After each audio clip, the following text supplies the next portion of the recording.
साथीहरु आज म हजुरहरुलाई स्वान सम्बन्धी केही ज्ञान दिन चाहन्छु विथ प्याटर्न सहित स्वान बनाउने कसरी स्टेप बाइ स्टेप। ल साथीहरु अब यो हेर्न सक्नुहुन्छ यो कप हो हैन अनि यो चाहिँ कपको सर्फेस कसरी हाल्नुपर्छ र कसरी देखिनुपर्छ भनेर हो।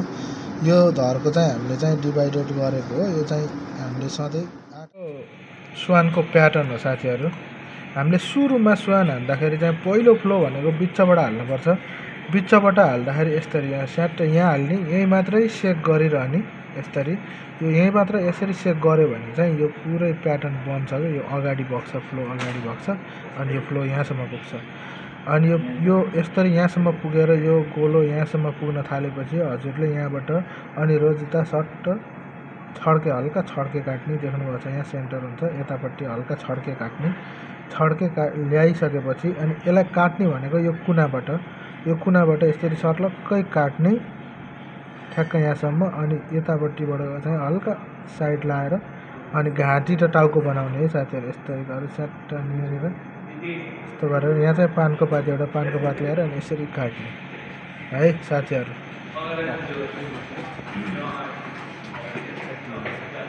यसरी हेर्न सक्नुहुन्छ हजुरले है।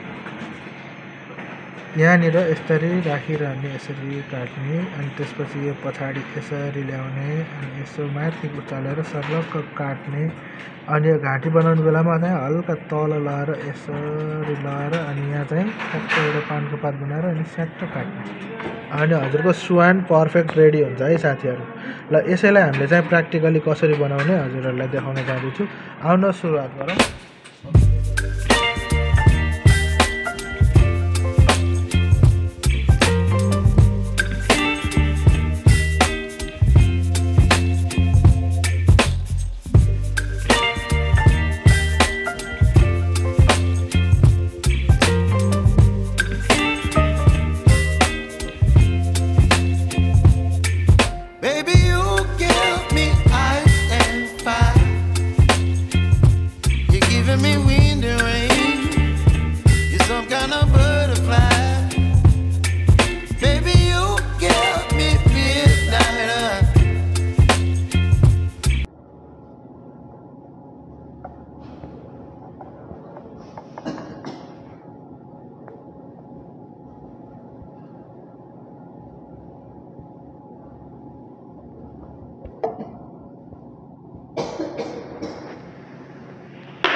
हजुरहरूले हेर्न सक्नुहुन्छ है स्वान यो स्वानको प्याटर्न हो।